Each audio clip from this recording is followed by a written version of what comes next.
Wangala ai masomoji atebo abakyala mu district ye Kabale mbitundu bya Kigezi basiimye government olw'ekitongole kya Microfinance Support Center omuyisibwa ensimbi z'emyoga. Tukyalidde sako z'emyoga ez'enjawulo nga abakyala bawadde obujulirwa ku ngeri ssente gye zibajunyeemu okwetandikirawo emirimu.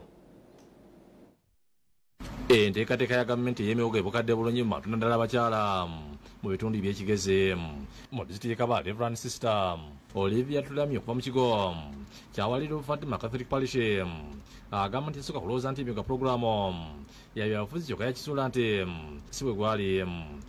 Emyoga kuyizire twateekateeka ngu n'ebintu bya kampeyini kandi bamwe ababire beesimbire bakakikozesa k'ekintu ky'okuronderesaho obururu. Yegatta ku sako y'abatunga engoye eya Kabale Municipal Tailors emyoga sako agamba nti okuva lyafuna ssente yagula ebyalaani eby'omulembe era ku kigo yatunga ebyamuli bya bannaddeene.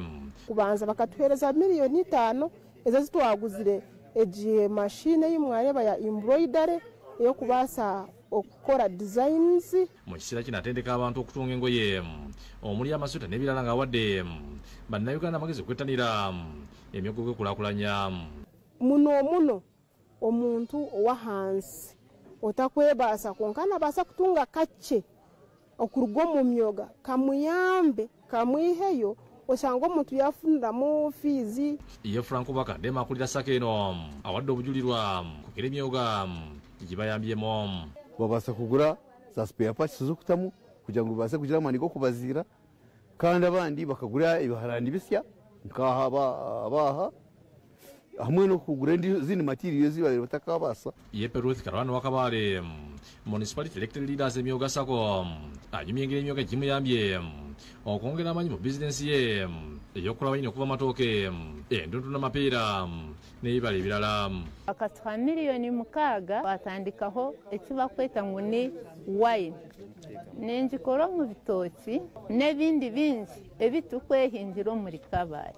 Kalwana alina ekirooto eky'okutandika okutunda wine yono.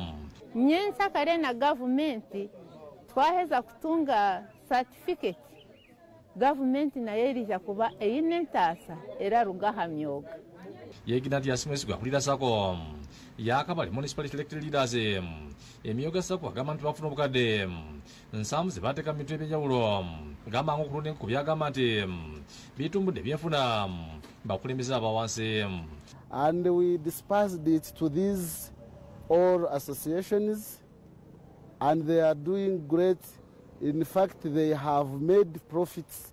Now we are like in 120 million. Ate Ruthbro kuva mu sako ya Kabale Municipality Women Entrepreneurs Sako agamba nti bafuna obukadde 5 okuva mu gavumenti gazi n'abakyala bazikozesa okwetandikira emirimu. Mwena abakyala babasize kutandikaho projects.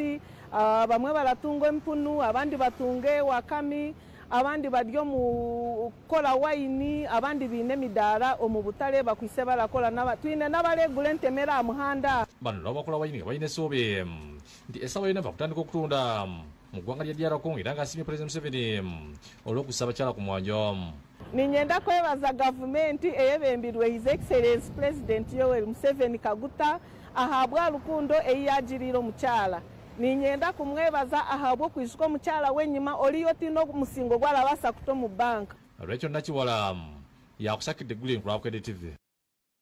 Nabino ngataliiko nfoofu. Essanyu Sir Minister Sinkanyi Papa.